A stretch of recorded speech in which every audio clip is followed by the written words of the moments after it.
gitu ya. Nah, kalau sekarang perkembangan zaman sekarang bukan hanya bank ya, nah sekarang kan ada fintech gitu ya, financial teknologi gitu ya, pinjaman online gitu, baik yang legal maupun ilegal. Kebanyakan sih sekarang yang ini ya, yang ilegal yang marak ya. Nah, kalau di fintech itu umumnya cash kreditnya adalah cash loan gitu ya, jarang yang ada non cash loan gitu loh.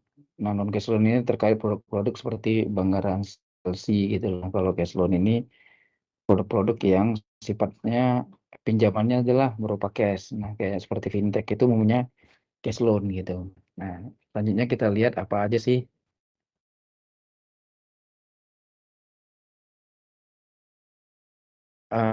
Pada dasarnya untuk pemberian kredit yang akan kita berikan kepada calon nasabah kita lah, harusnya disesuaikan dengan kebutuhannya gitu ya.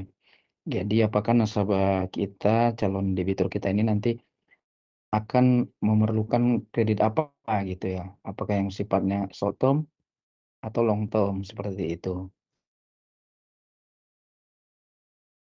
Nah, identifikasi kebutuhan calon debitur itu pada dasarnya dapat dilihat dari struktur neraca suatu perusahaan ya. Nah, kalau teman-teman nih mungkin ada yang dari jurusan akuntansi gini ya, atau di ekonomi udah belajar mungkin terkait dengan neraca gitu ya. Nah, kalau kita lihat sisi neraca itu kan ada yang namanya aktiva lancar, pasifa lancar, aktiva tetap, utang jangka panjang, modal gitu ya. Nah, jadi pada dasarnya ya sumber pembayaran itu adalah berdasarkan dari struktur neraca ini gitu loh. Nanti kita lihat lebih detailnya seperti apa.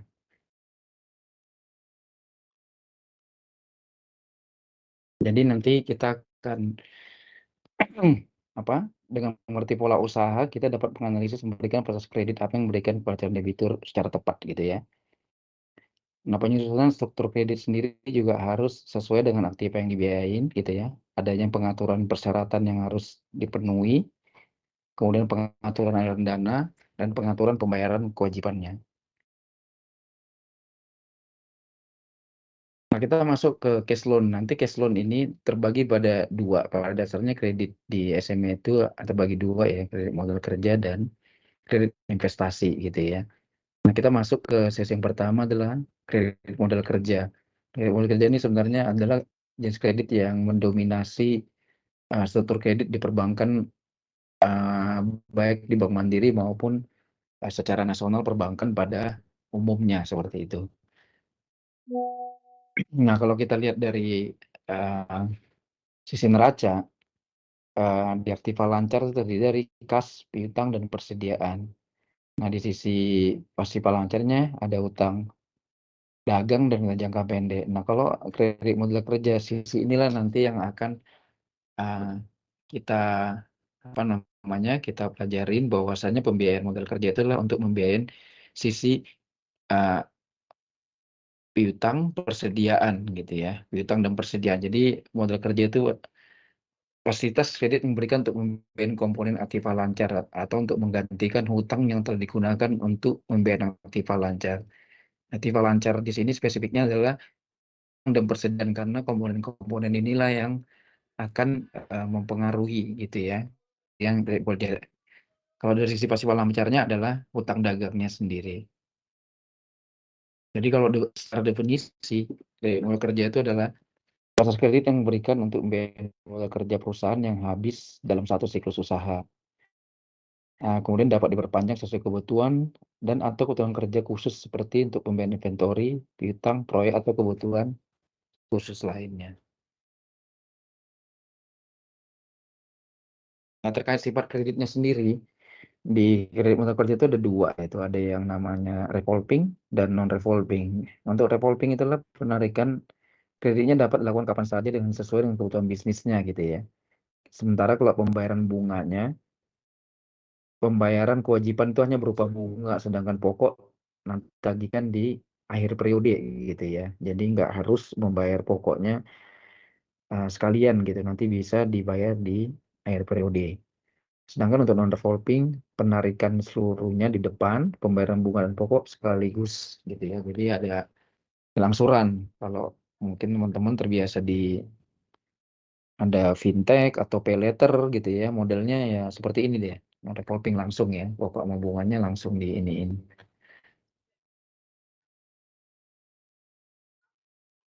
Fitur kredit KMK sendiri kalau uh, lihat di sini ada beberapa fitur ya. Pertama dari sisi limit kredit.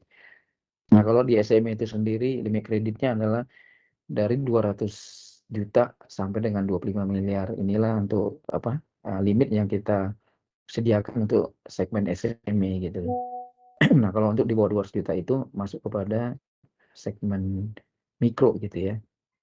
Dari Mandiri itu kan ada beberapa segmen gitu ya. Ada mikro, ada SME, ada komersial, ada corporate. Nah, sementara untuk 225 miliar ini masuk ke segmen komersial gitu. Dan bahkan yang lebih lagi korporasi gitu ya, corporate. Walaupun beberapa case tertentu kita juga di SME ada juga yang membayar kredit yang lebih dari atas 25 miliar. Seperti untuk koperasi gitu ya, untuk koperasi baik koperasi karyawan maupun koperasi plasma untuk perkebunan itu limitnya besar-besar gitu bisa sampai ratusan miliar itu memang dikelola juga di SME gitu. Nah, untuk jangka waktunya sendiri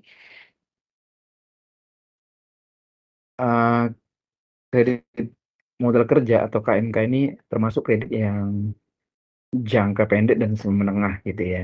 Sehingga kalau berdasarkan jangka waktu dibagi kalau KMK revolving itu maksimum 1 tahun dan dapat diperpanjang. Sementara kalau untuk KMK non revolving maksimumnya adalah 5 tahun.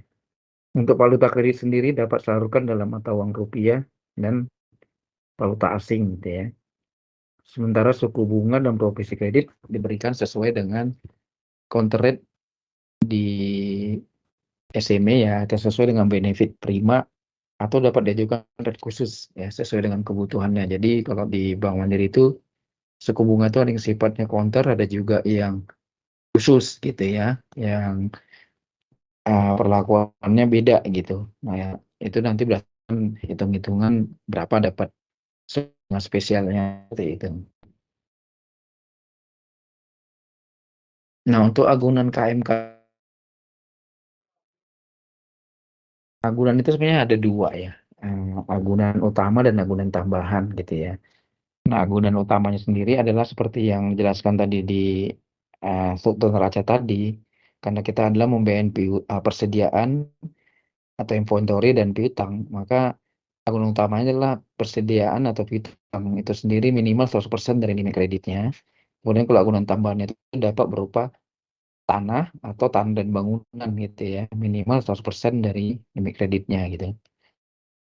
Nah, agunan itu juga harus dapat diikat secara sempurna. Artinya kalau dapat diikat secara sempurna ini dapat diikat secara ini ya, tidak cacat lah kalau mungkin teman-teman di orang yang mungkin ada jurusannya hukum gitu ya, mungkin belajar gitu bagaimana tentang pengikatan yang dapat diikat secara sempurna. Kalau contohnya gunanya adalah tanah dan bangunan berupa sertifikat gitu ya. Nah, sertifikatnya itu ya harus dapat diikat dalam artian mungkin sertifikatnya tidak sengketa gitu ya. Kalau dia berupa SHGB, sertifikatnya belum jatuh tempo gitu seperti itu sehingga bank itu mempunyai hak preference untuk terkait agunan tersebut gitu. Kalau apabila nanti terjadi satu masalah, ini bisa dieksekusi oleh bank seperti itu. Tadi disebutkan peningkatan agunan minimal 100%. Nah, beberapa case tertentu agunan itu juga di cover asuransi kerugian ya. Nah, asuransi kerugian khususnya untuk kebakaran gitu ya. Nah, ini penutupan asuransinya melalui asuransi rekanan Bank Mandiri. Sementara untuk nilai agunan sendiri itu nanti diperoleh dari hasil penilaian KJPP rekanan Bank Mandiri. KJPP itu kantor jasa penilai publik gitu ya. Jadi kalau di bank itu ada beberapa partner di luar bank yang nanti berhubungan ya. Kalau KJPP itu terkait penilaian agunan ya, kantor jasa penilai publik, ada juga nama KP ya. Kalau KP itu kantor akuntan publik gitu ya. Kemudian ada konsultan manajemen, ada notaris gitu loh. Jadi ada beberapa partner di luar bank yang dilibatkan terkait untuk pemberian kredit seperti itu. Nah, KJPP ini salah satunya adalah untuk menilai agunan nanti yang akan diserahkan debitur gitu. Itu masuk ke trade cycle ya, trade cycle. Trade cycle ini artinya adalah perputaran ya, cycle dari satu usaha, siklus usaha gitu. Nah, kalau di sini contohkan ini usahanya adalah berupa mungkin manufaktur ya, manufaktur atau pabrik gitu ya. Jadi kalau kita lihat nih pada step satu nih ya, si pengusaha itu mempersiapkan modal untuk pembelian bahan baku produksi. Kemudian dilakukan produksi ya, kemudian bahan baku telah siap melakukan proses produksi, kemudian didistribusikan, kemudian dilakukan penjualan. Setelah dilakukan penjualan akan timbul piutang ya kepada customernya, gitu lah kan. Bahkan setelah itu dilakukan payment pembayaran dan masuk lagi ke si pengusaha tersebut. Nah, ini kalau contohnya adalah usahanya manufaktur atau pabrik. Jadi siklus usaha itu beda-beda untuk setiap jenis usaha gitu ya. Kalau dia hanya berupa trading aja, berarti kan yang dari satu ini langsung ke tiga, dia nggak melalui dulu proses yang namanya proses produksi seperti itu ya. Jadi lebih simpel gitu ya. Atau mungkin kalau dia usahanya berupa jasa gitu ya, katakan hmm, apa namanya usaha ya potong rambut atau salon gitu ya. Mungkin dia bahkan nggak melakukan produksi sama distribusi gitu langsung gitu ya, melakukan kegiatan penjualan berupa jasa gitu seperti itu. Jadi beda-beda gitu untuk setiap usaha gitu. Nah, putaran inilah yang juga menentukan bagaimana si calon debitur itu nanti akan memperoleh kebutuhan modal kerjanya gitu loh. Tentunya semakin lama ya cycle-nya suatu usaha itu pasti akan membutuhkan pemodalan kerja yang lebih besar gitu ya. Beda umpamanya kalau satu usaha yang mungkin tidak memerlukan perputaran yang lama gitu ya. Contohnya kayak usaha rumah makan gitu. Usaha rumah makan tuh mungkin kan cycle-nya tuh dalam hitungan hari aja gitu ya. Belanja hari ini gitu ya. Masak terus jual dapat cash lagi gitu. Jadi singkat banget dia. Jadi ini umumnya kalau usaha rumah makan seperti itu tidak membutuhkan modal kerja gitu ya. Biasanya dia membutuhkan kredit investasi gitu untuk tempat usahanya gitu. Beda kalau yang rumah makannya mungkin sifatnya seperti catering gitu ya. Kalau catering itu mungkin perlu dia karena dia kan melayani dalam partai besar gitu dan nggak langsung dibayar juga kan. Ya biasanya dia terima DP nanti setelah selesai baru dibayar. Jadi ini trade cycle ini akan berbeda-beda untuk setiap jenis usaha. Nah, trade cycle sendiri ada rumus perhitungannya. Nah, untuk hal ini mungkin teman-teman nggak usah terlalu ini ya. Nanti kalau detail nanti nanti bisa dipelajarin juga. Jadi kalau turnovernya di sini ada ARTU tuh ya. ARTU itu singkatan dari account receivable turnover gitu ya. Itu inventory turnover dan up to account payable. Jadi kalau ARTU ini terkait piutang dagang, kalau ini terkait inventory dan ARTU ini terkait hutang dagang. Jadi tiga komponen ini nantinya akan menentukan uh, uh, rata-rata perputaran piutangnya, inventorinya maupun hutang dagangnya gitu loh. Nah, itu nanti akan terlihat di rumus pembiayaan terkait pemberian kredit modal kerjanya sendiri. Nah, rumus pembiayaan KMK sendiri di Bank Mandiri itu seperti teman-teman lihat gitu ya. Itu adalah 70% dari presentasi COGS tambah presentasi SDA dikali realisasi atau rencana penjualan per bulan dikali trade cycle-nya dibagi dengan 30 gitu ya. Nah, jadi kalau kita lihat di sini COGS itu singkatan dari cost of goods sales ya atau harga apa pokok penjualan ya. Kemudian SG itu selling general administration expense itu biaya operasional ya. Kemudian realisasi itu rencana penjualan per bulan. Kemudian ada trade cycle, siklus perdagangan bersih gitu ya. Trade cycle itu dihitung dari ITO-nya tambah ARTO kurang APTO. Jadi inventory turnover dan accounts receivable turnover itu adalah faktor penambah, sementara utang dagang adalah faktor pengurang gitu ya. Rumusnya seperti ini. Nah, terkait presentasi model kerja 70% ini memang tidak baku ya. Jadi ini satu acuan gitu. Nah, kalau di Mandiri bisa 80 juga, bisa 90 gitu ya, tergantung dari produk manual produknya ya. Jadi di Mandiri itu ada yang sifatnya pembiayaan KMK umum, ada juga yang diatur dalam manual produk. Jadi kalau presentasi pembiayaan kredit modal kerja untuk pembiayaan kontraktor, APBN, BUMN ini pembiayaannya bisa lebih tinggi, bisa 80 gitu. Nah, kalau semakin tinggi persentasenya pasti akan limit kredit yang diberikan juga akan semakin besar seperti itu. Nah, kenapa tidak 100% gitu ya? Kenapa 70, 80?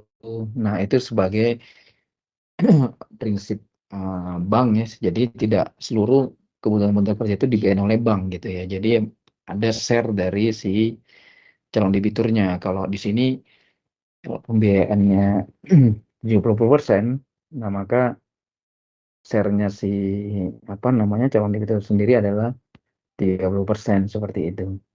Atau sebaliknya kalau pembiayaannya 80%, share si calon debiturnya adalah 20% ya. Jadi memang nggak seluruhnya dibiayain oleh bank. Jadi ada persentase dari si calon debiturnya.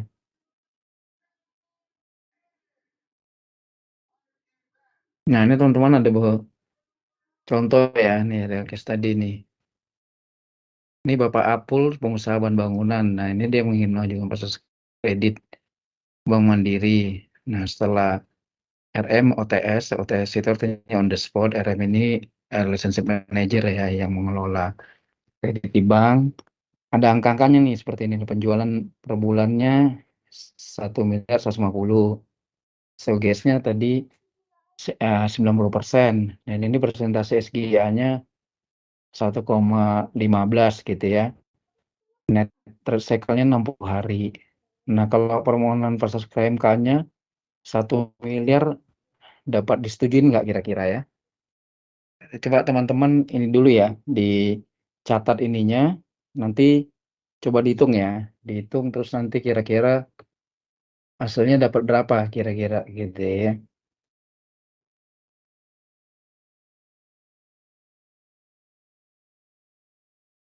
Rumusnya tadi seperti ini ya. Nah, ini dicatat dulu rumusnya.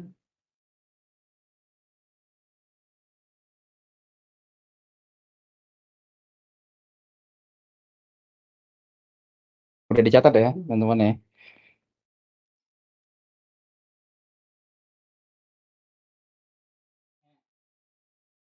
Oke, baik kalau udah dicatat. Nah, sekarang ini seperti ini yang contohnya.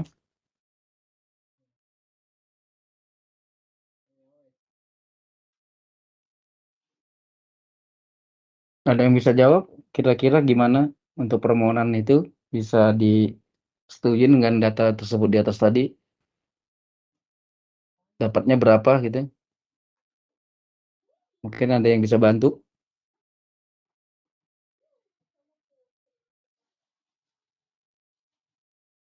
Berapa dapatnya? Ayo.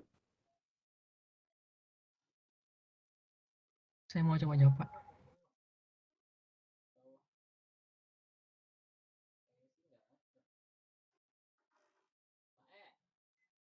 Eh, ayo, ada ini nggak yang bisa ini?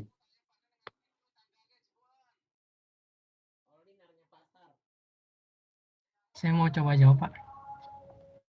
Berapa? Dapat angkanya 1.473.150.000. Oke, ya. Thank you. Dengan siapa tadi? Pak siapa tadi? Muhammad Gilang. Ya, benar ya, teman-teman ya. Ini kan hitung-hitungan sederhana saja ya. Jadi kalau dari berdasarkan hitungan ini dapatnya sekian gitu ya. Oke, coba case kedua ya. Case kedua nih mungkin teman-teman catat dulu ya. Saya nggak siapin slide-nya di sini ya. Ini penjualannya eh, apa? Setahun itu adalah sebesar 6 miliar ya, 6 miliar. Kemudian presentasi COGS-nya 92%, ya. Kemudian SGA-nya 1,5% ya. Kemudian net TC-nya 90 hari. Nah, itu kira-kira kebutuhan modal kerjanya berapa gitu ya. Coba dihitung sebentar sama teman-teman ya, nanti eh, disampaikan gitu ya. Mohon maaf, boleh diulang, Pak? Tadi miss, Pak, ini angka COGS-nya. COGS-nya tadi 92% ya. SGA-nya 1,5%. Oke. Terus tuh penjualannya setahun 6 miliar gitu ya. Kemudian net TC-nya 90 hari gitu ya. Nah, itu berapa kira-kira kebutuhan modal kerjanya?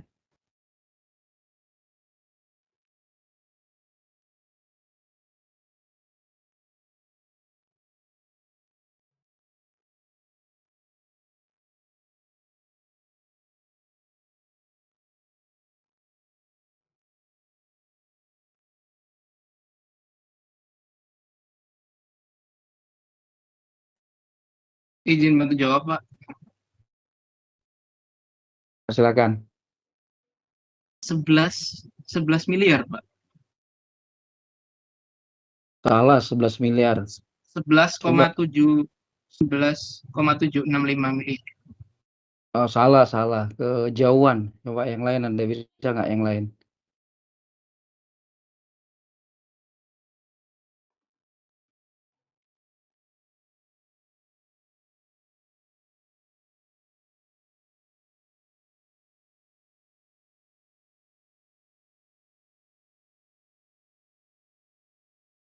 Saya ulang atau ada yang lain dulu sebelum ini? Berapa? Rumusnya sama ya, nggak beda ya. Jadi saya ulang lagi tadi, COGS-nya 92%, SGA-nya 1,5%, penjualannya setahun 6 miliar gitu ya. Net cycle-nya 90 hari. Berapa kebutuhan modal kerja dengan rumus yang sama?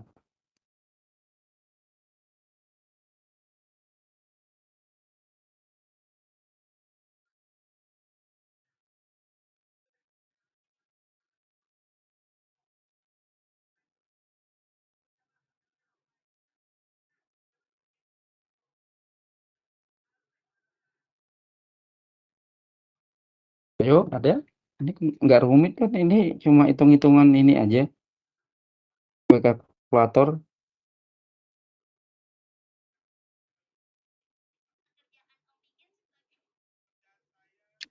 Izin bantu jawab lagi, Pak. Ya, silakan. Nah, siapa tadi? Ya, Mas Dimas. Mas Dimas Itu nih dari tadi 6 universitas miliar, mana? 6 miliar itu per tahun ya, Pak? Iya, betul. 6 Jadi miliarnya harus setahun. dibagi per bulan. Setelah itu hasilnya adalah eh sebentar, Pak. 980 juta. Ya, tepat ya. Jadi clue-nya tadi sih di penjualannya ya. Penjualannya kan per tahun saya sampaikan tadi. Jadi memang harus dibagi 12 gitu ya. Nah, kalau mau pakainya tetap penjualannya setahun boleh tadi yang 6 miliar. Tapi yang apa namanya uh, trade cycle-nya tadi kan karena dalam hitungannya kan tadi uh, apa ya bulan ya, kalau mau pakai apa kalinya nanti 360 gitu loh ya, 360 gitu. Nah, jadi memang clue-nya tadi di situ, di apa namanya di penjualannya ya. Oke ya, hitung-hitungan gini sih nanti kalau di bank gitu yang nggak manual pasti seperti ini, pasti akan ada di sistemnya lah. Jadi kemungkinan kesalahan itunya pasti nggak akan seperti itu gitu ya. Udah ada program-programnya kok kalau di bank gitu. Jadi tapi paling tidak basicnya tahu ya cara ngitung kayak mau modal kerja itu seperti apa. Bahkan mungkin kalau nanti ngobrol-ngobrol gitu kan sama calon debiturnya, melakukan on the spot kalau kasih usaha, mungkin nanti teman-teman kalau nanti kebagian di tempat unit kerja saya di SME nanti akan ada beberapa step-step ya, mulai dari nanti gimana cara mendapatkan nasabah, kemudian bagaimana meminta dokumen-dokumennya, kemudian nanti interview ke tempat calon debitur, ngobrol-ngobrol, nanya-nanya gitu loh. Nah, nanti teman-teman tuh bisa ini apa namanya, udah bisa ngira-ngira gitu loh, kira-kira nih kebutuhan modal kerjanya dengan size usaha sekian uh, dapat nggak ya, seperti itu. Oke ya, jadi ini kan baru dari sisi perhitungan ya, 1 miliar. Kalau tadi kan dengan contoh case ini kan bisa dapat tadi 1,4 miliar ya. Tapi apakah udah bisa kita setujuin gitu dengan hitung-hitungan ini gitu kan? Ya belum tentu juga gitu, karena masih ada beberapa komponen lain sebenarnya yang harus dilihat juga gitu. Ini kan baru dari sisi apa ya, komponen perhitungan ininya kan, belum dari sisi agunannya, karena kan tadi seperti disebutkan harus memiliki juga agunan tambahan ya, berupa fixed asset atau tanah bangunan yang nilainya juga harus 100%. Gimana kalau ternyata dari permoholannya 1 miliar gitu ya, masuk hitung-hitungannya ternyata dia agunannya nggak cukup gitu loh, cuma ada katakan 800 juta gitu loh. Bang ngasih nggak gitu kira-kira gitu loh.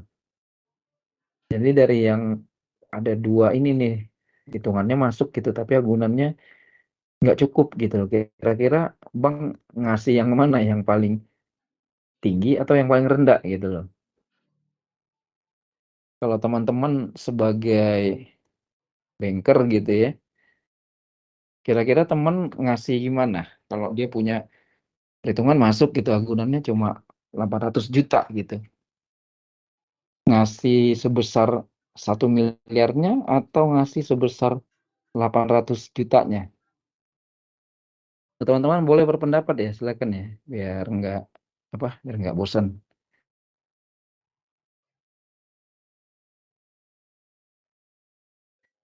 Ayo, kalau tadi dia dapat hitungannya ternyata dia punya agunan cuma 800 juta tuh, mau dikasih yang 800-nya atau yang mau dikasih 1 M-nya gitu.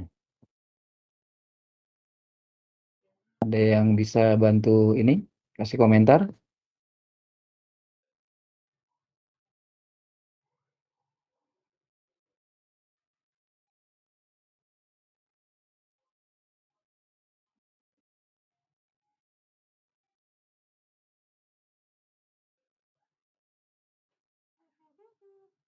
Dia punya hitungan limit masuk 1 miliar tapi punya agunan 800 juta, dikasih yang 800 atau yang satu kira-kira?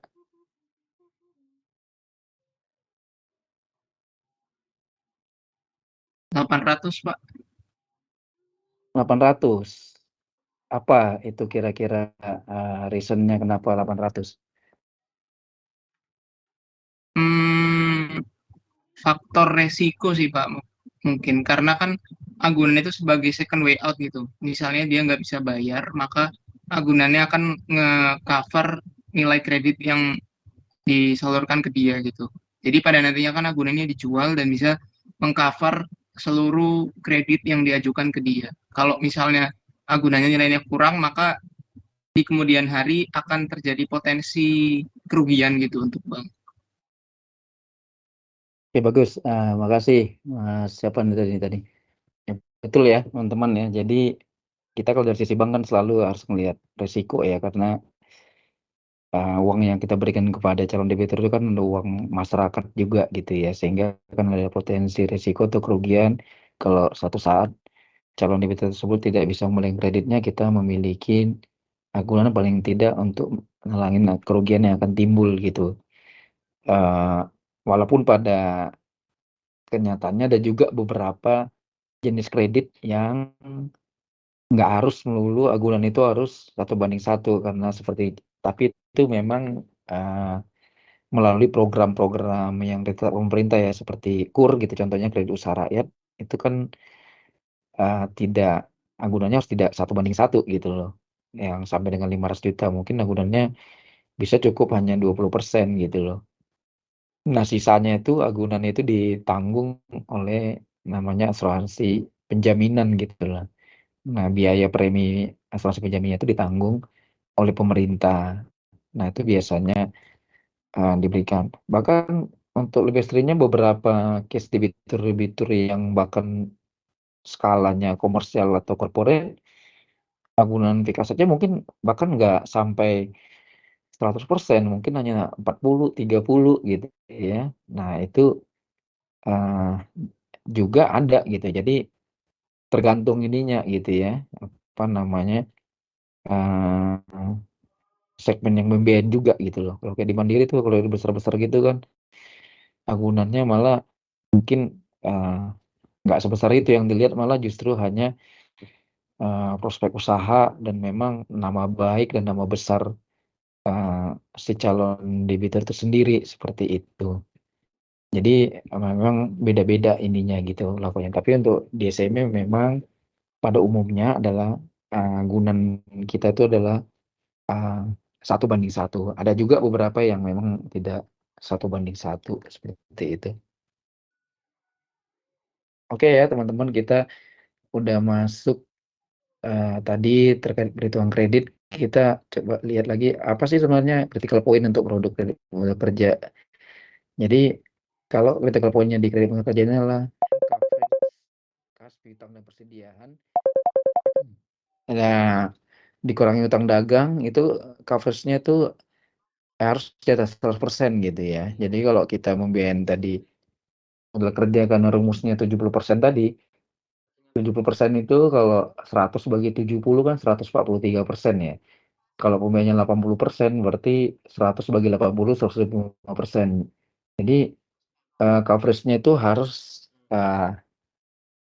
sebesar itu, lebih besar gitu loh. Jadi kalau kita memberikan kredit tadi 1 miliar berarti dia harus memiliki piutang, persediaan, terus dikurangin utang dagangnya harus sebesar 1,4 miliar berarti kalau kita tadi ngasih kreditnya sebesar 1 miliar gitu loh.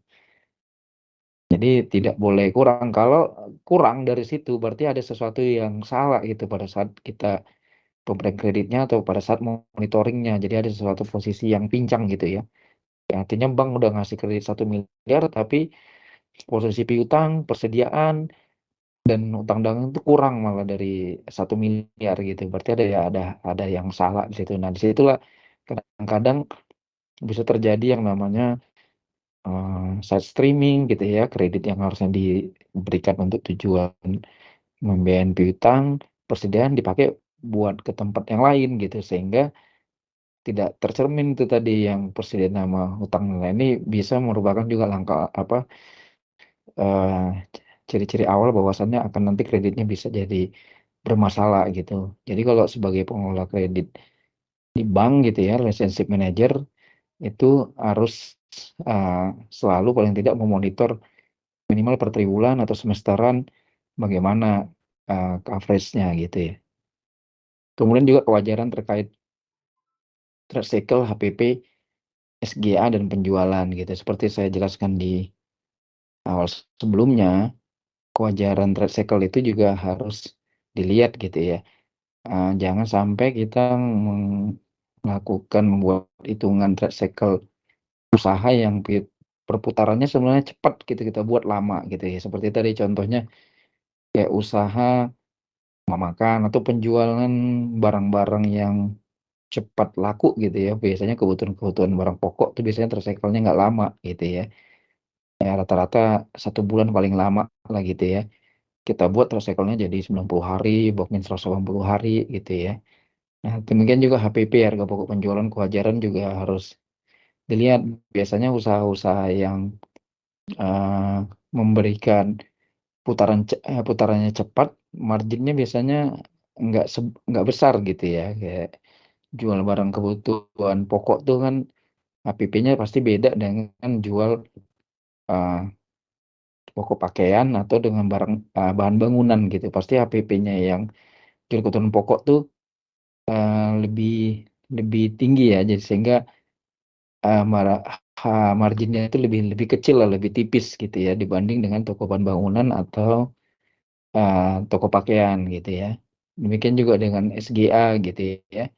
SGA ini terkait tadi biaya administrasi, biaya penjualan ya, tenaga kerja gitu. Dan kemudian juga penjualannya itu sendiri. Bagaimana kewajaran-kewajaran itu kalau di bank harus dilihat seperti itu. Jangan sampai kita memberikan kredit itu adalah over financing gitu ya. Over financing seharusnya kebutuhannya 4 gitu ya. Kita berikannya 5 bahkan sampai 6 atau 7 gitu. Nah, hal seperti itu nanti akan dapat menyebabkan kemudian hari kreditnya jadi bermasalah gitu ya. Ya sebenarnya nggak ada yang angka ekstra pasti juga sih, tapi ya paling tidak nggak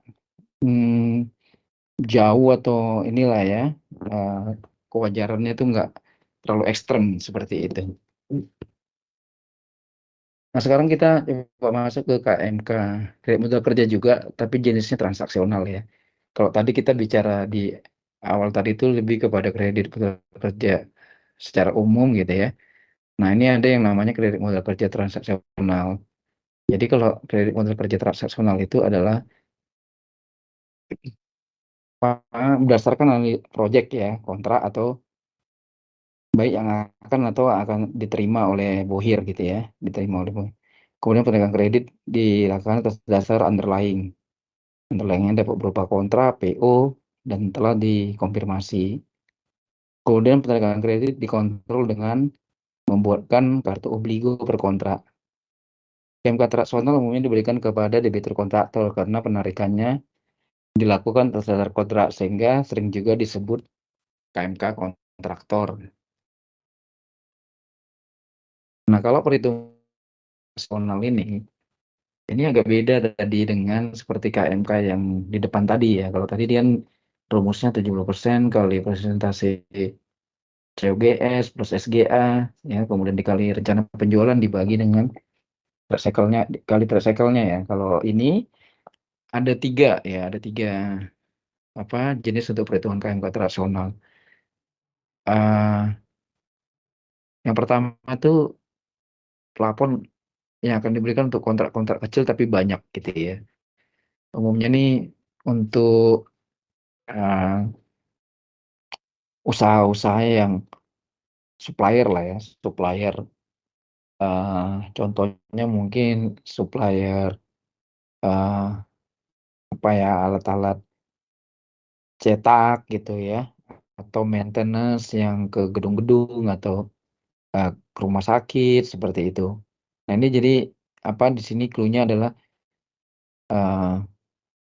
kontraknya kecil-kecil tapi volumenya banyak gitu ya. Nah rumus perhitungannya itu 70% dikali rata-rata nilai proyek per bulan dikali dengan project cost-nya dikali lama pembayaran gitu ya. Nah kalau project cost sendiri itu adalah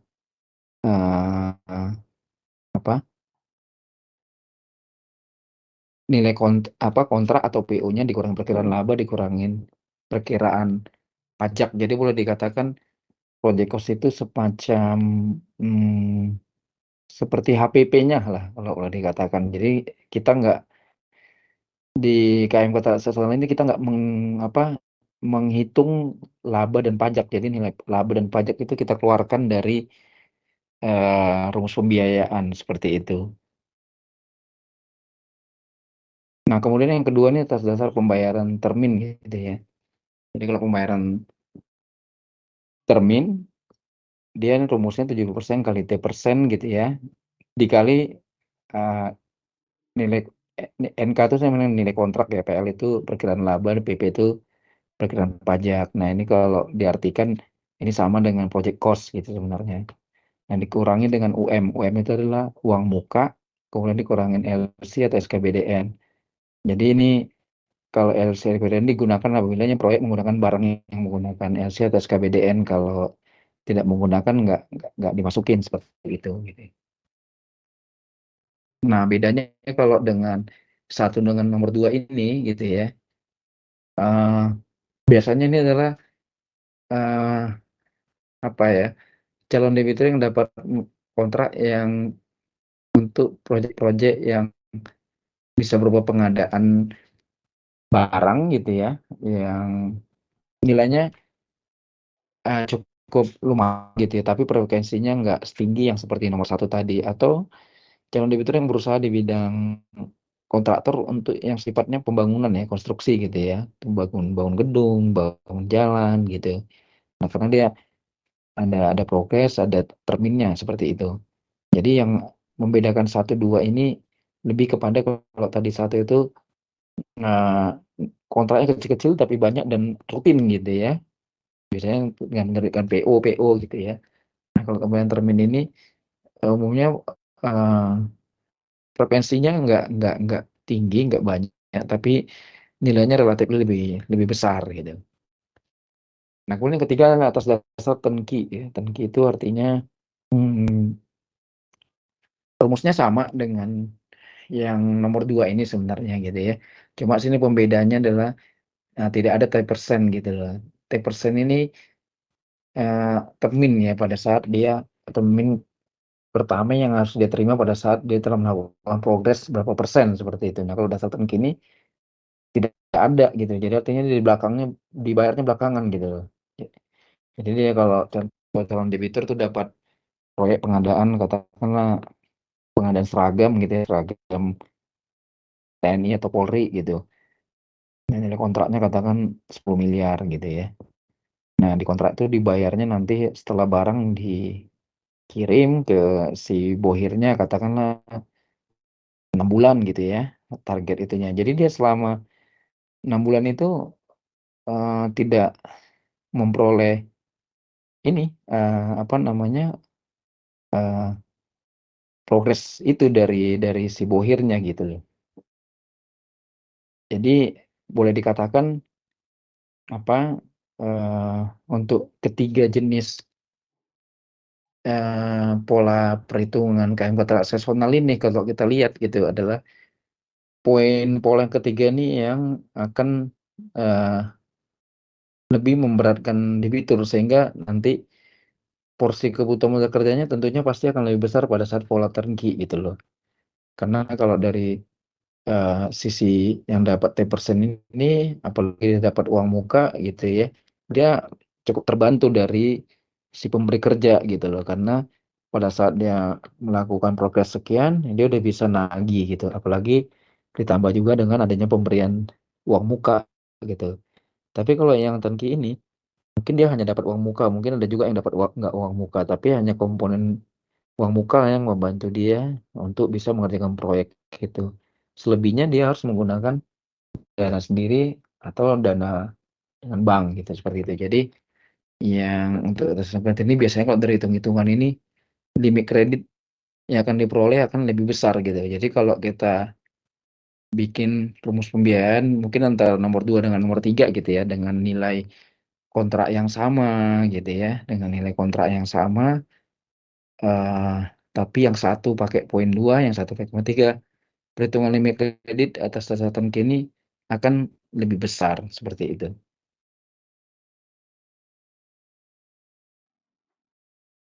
Nah, ini ada contoh apa nih terkait untuk KMK transaksional ya. Nah, ini PT ABC salah satu kontraktor BUMN karya yang bergerak di bidang jasa konstruksi bangunan dengan mekanisme pembayaran per termin gitu ya. Untuk menunjang pelaksanaan proyek mengajukan proses pembiayaan pada RM-nya Juni 3 miliar. Nah, setelah akuntas dapat angka-angka untuk perhitungan limit sebagai berikut gitu ya. Jadi di sini asumsinya gitu ya, rata-rata kontraknya per bulan itu 10 miliar gitu ya, terminnya 70% gitu ya. Perkiraan labanya 20%. Yang pajaknya 5%, uang muka 10%. Nah, ini kalau dia mengajukan per KMK-nya ini bukan 1 ya, salah nih, mohon maaf nih, harusnya 3 gitu ya, dengan 3 player, kira-kira dapat disetujuin nggak gitu? Coba teman-teman hitung lagi ya. Mungkin dicatat dulu ya rumusnya yang tadi ya, yang ini ya tadi ya, masuk ke ini ya, nomor 2 ya. Catat dulu rumusnya seperti ini.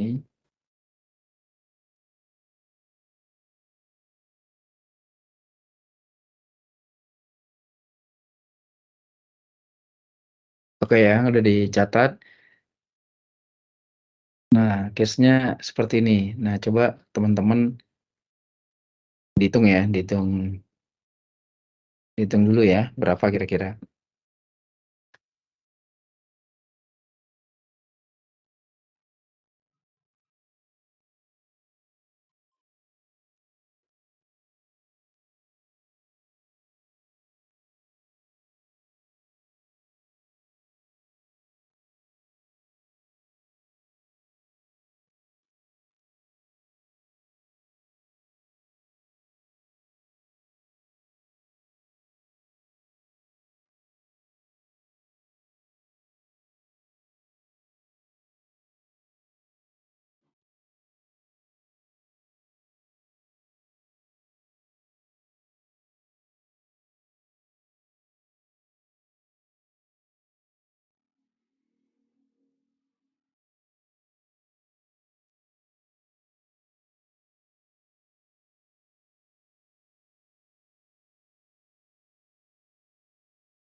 Ada yang bisa bantu ini?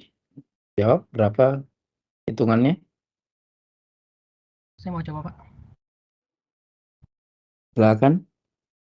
Uh, Jawabannya 1.014.300.000 bukan, Pak? 1 miliar 14.300.000.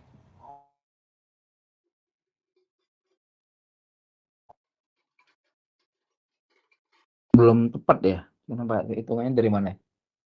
Coba ini dilihat lagi ya tadi itunya ya, rumusnya ya. Itu ada kurung-kurungnya, mungkin jangan salah ya itunya ya.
Ada ini teman-teman.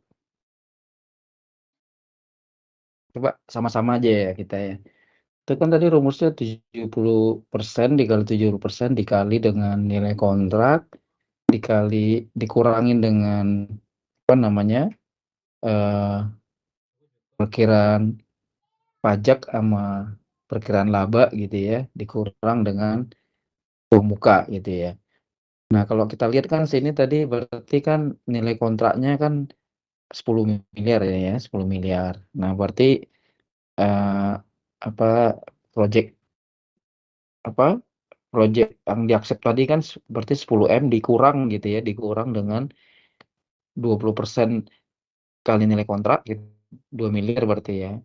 Kemudian pajak juga 5% dari 500 juta. Berarti nilai kontrak bersihnya itu adalah 10 dikurang 2,5 gitu ya. Rumusnya tadi kan 70% ya, 0,7 kali 0,7 dikali dengan 7,25 miliar gitu ya.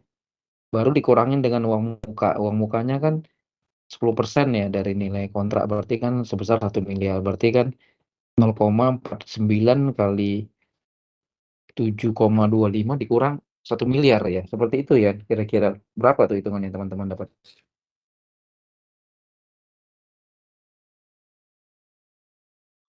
Kalau dengan saya sih 2,55 ya, 2,55 miliar ya.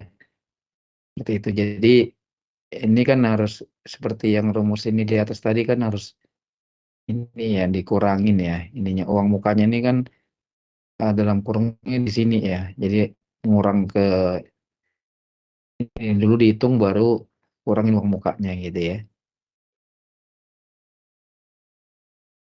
Ya seperti itu ya kira-kira ya, nanti teman-teman nanti coba dihitung lagi ya. Jadi dapatnya sebesar 2,5 miliar lagi. Nah, ini kalau dengan rumus yang sama, dengan asumsi yang sama, seperti saya sebutkan di atas tadi, dengan kalau perhitungannya turnkey gitu ya, nggak ada T%-nya, pasti akan lebih besar dapatnya ya. Jadi langsung 70%, T%-nya kan nggak ada ya, jadi 0, jadi 70% kali langsung tadi 7,25 miliar gitu ya. Katakanlah uang mukanya tetap sama 1 miliar gitu kan dari 10%. Nah, tentu nilainya akan lebih besar gitu ya dengan kalau pakai turnkey. Jadi dengan apa asumsi-asumsi yang sama ini kecuali yang T% nggak ada karena dia turnkey, tentu nilainya nanti dapatnya kan 0,70% gitu ya dikali tadi 10 miliar dikurang 2,5 miliar gitu ya dikali dapatnya tuh jadi 5 miliaran gitu. Jadi hampir 2 kali lipat dapatnya ya kalau dengan model yang ini turnkey tadi gitu ya dibanding dengan yang tadi yang dasar-dasarkan termin gitu. Nah, ini karena ada faktor yang T% ini gitu loh. Kalau T%-nya hilangin di sini kan nggak perlu ada T% gitu kan. Hanya project cost yang diaksep ini sama dengan ini nilai kontrak kurang perkiraan laba kurang pajak gitu. Jadi langsung tuh besar tuh limit kreditnya dapatnya langsung hampir 2 kali lipat tadi kalau di sini sekitar 2,55 di sini sebesar hampir 5 miliar gitu. Kayak gitu ya teman-teman ya terkait yang KMK transaksional. Nah, sekarang kita masuk nih kira-kira apa sih critical point-nya ya kalau di KMK transaksional ini. Ada beberapa yang harus diperhatikan gitu ya. Pertama terkait monitoring obligo. Obligo itu semacam catatan buat relationship manajer pengelola kredit gitu ya. Terkait pencairan kredit yang dilakukan untuk KMK transaksional ini karena tadi mungkin aja dalam setahun itu atau dalam bulan itu berapa dia bisa aja berulang-ulang melakukan pencairan kredit gitu ya dapat kontraknya mungkin ada setahun katakan 5 gitu ya atau 6 gitu berarti kita harus membuat ada 6 obligo pencairan kredit seperti itu jadi harus dimonitoring gitu bagaimana udah kita kasih dulu pencairannya pertama yang 2M progresnya gimana gitu apakah sudah ada bayar masuk atau belum gitu seperti itu jadi ini monitoring obligo ini penting gitu ya buat sebagai catatan untuk memonitor kredit yang diberikan. Kemudian kedua lah OTS dan konfirmasi ke Bohir. Nah, OTS ini on the spot dan konfirmasi. Konfirmasi ke Bohir itu maksudnya konfirmasi kepada pemberi kerja gitu ya. Yang kita konfirmasi itu umumnya adalah terkait kontrak gitu ya. Kontraknya ini asli atau tidak, bagaimana model pembayarannya gitu ya. Kemudian termasuk juga calon debitur kita ini selama ini gimana hubungannya gitu dengan pemberi kerja gitu kan, kualitas kerjanya gitu.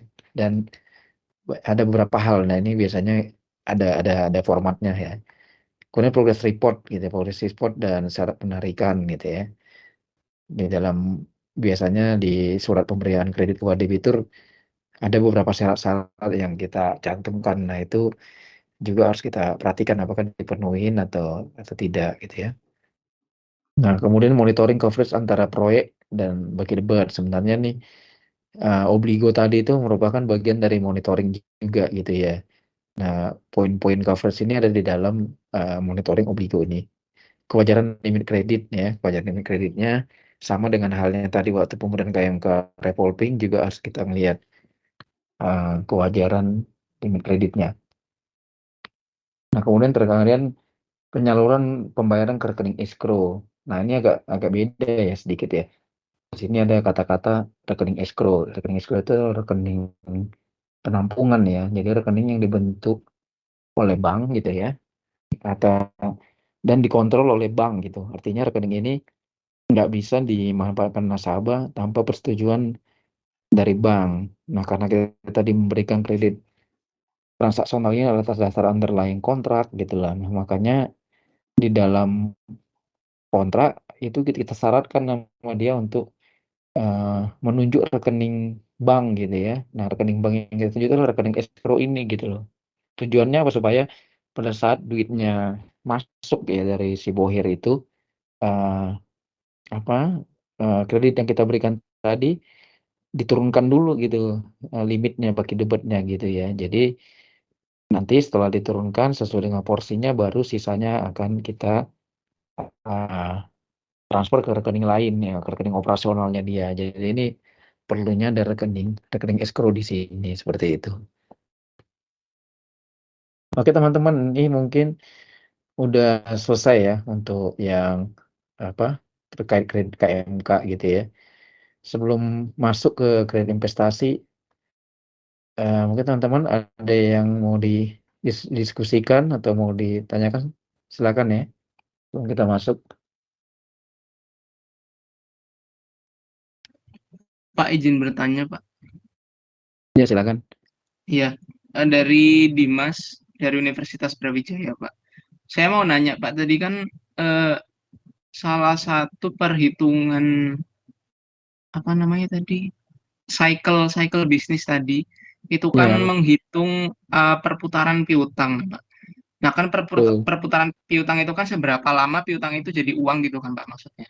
Nah Iya, betul. dari bank sendiri itu mengukur resiko siapa saja counterpart dari nasabah atau enggak sih Pak? Maksudnya kan apabila nih ya counterpart yang perusahaan itu ngasih piutang ke orang lain, semakin apa ya, semakin baik orangnya, maka kemungkinan akan bayar gitu. Karena kan resikonya juga piutang itu nggak dibayar gitu loh Pak sama si counterpartnya. Nah itu dari bank sendiri untuk mendeteksi itu gimana Pak biasanya? Ya, makasih nih Dimas nih, bagus pertanyaannya. Tentu pasti ya akan diperhitungkan ya. Eh, eh, Biasanya kalau dia debitur-debitur yang mungkin udah cukup besar dan udah mempunyai laporan keuangan yang mumpuni, apalagi udah apa disajikan oleh kantor akuntan publik. Nah, biasanya kita ngelihat ada namanya mungkin aging piutang gitu ya. Aging piutang itu adalah umur piutang. Umur piutang itu eh, kan tadi kalau kita lihat kan katakan dia kalau katakan tadi usahanya adalah eh, industri lah, katakan industri makanan gitu ya, mempunyai rata-rata umur piutangnya katakan 60 hari gitu loh. Ternyata pada laporan keuangan itu kita lihat tuh ada yang ternyata aging piutangnya lebih dari 60 90 bahkan mungkin dari di atas 100 hari, 360. Nah, itu kan ada yang namanya potensi berarti piutang nanti mungkin tidak akan tertagih gitu loh. Nah, dalam perhitungan limit kredit gitu ya, kalau di spreadsheet-nya di Bank Mandiri itu ada hitung-hitungan spreadsheet-nya. Komponen itu nanti akan kita keluarkan. Jadi contoh katakan si PTA itu tadi mempunyai piutang katakan 20 miliar gitu. Dari 20 miliar itu ada aging piutang yang di bawah 60 hari tadi katakanlah 15 miliar. Nah, dia mempunyai aging piutang 5 miliar yang di atas 100 hari. Nah, ini yang aging piutang 5 miliar ini nggak kita masukin nih sebagai komponen perhitungan apa tadi perputaran piutang itu, sehingga mungkin nanti umur piutangnya nggak akan jadi lebih besar gitu loh. Nah, kan tadi kan kekhawatirannya kan nanti kalau itu kita masukin pasti nanti kan umur piutangnya kan akan jadi makin tinggi, sehingga kebutuhan modal kerjanya akan semakin besar kan. Kita kan nggak mau juga memberikan modal kerja untuk membiayai piutang-piutang yang macet gitu kan. Kita kan pinginnya yang piutang-piutang yang lancar dan wajar. Nah, jadi tentunya bank akan memperhatikan untuk hal-hal seperti itu.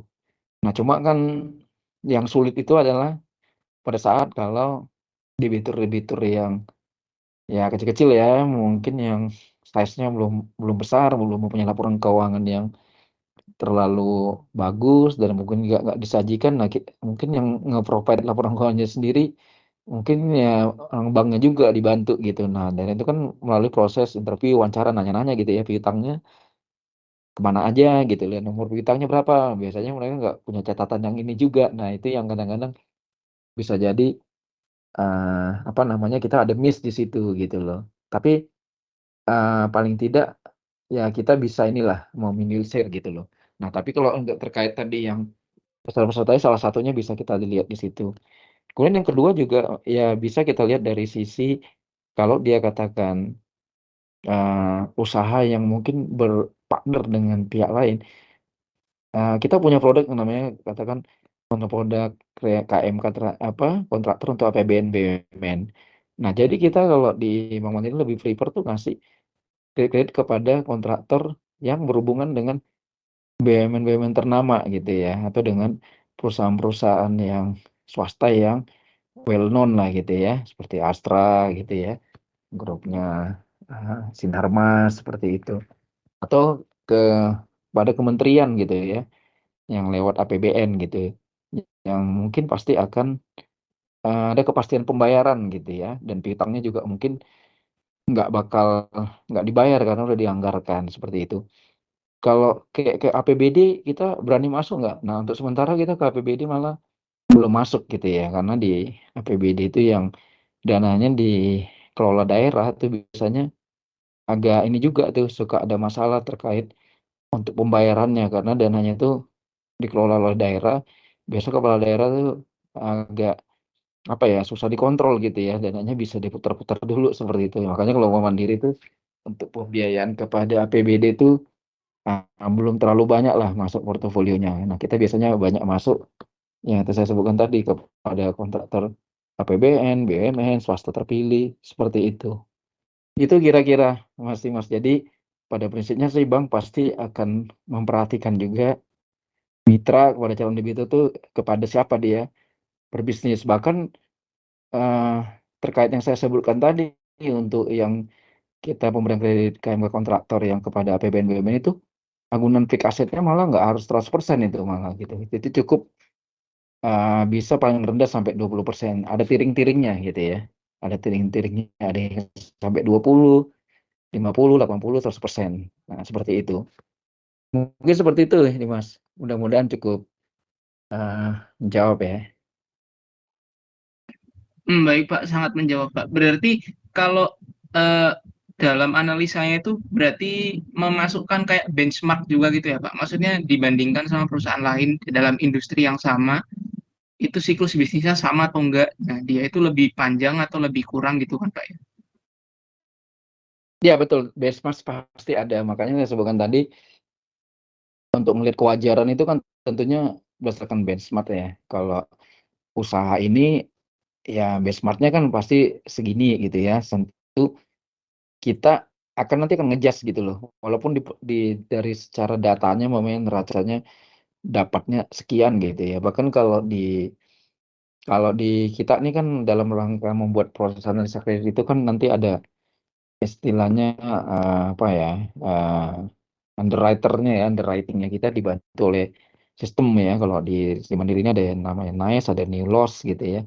Nah itu sistem itu juga udah ngebaca gitu, bahkan kalau kita masukkan angkanya untuk usaha ini gitu ya, dia udah langsung ngitung otomatis tuh persentase APP-nya berapa untuk usaha sejenis ini gitu loh. Jadi dia nggak bisa di uh, otak-atik lagi gitu, karena udah kita tetapin benchmark-nya gitu. Itu untuk di sistemnya udah seperti itu gitu. Gitu Mas Dimas ya. Iya Pak, baik Pak, sangat menjawab Pak. Terima kasih. Oke, mungkin ada Terima yang kasih lain? Pak.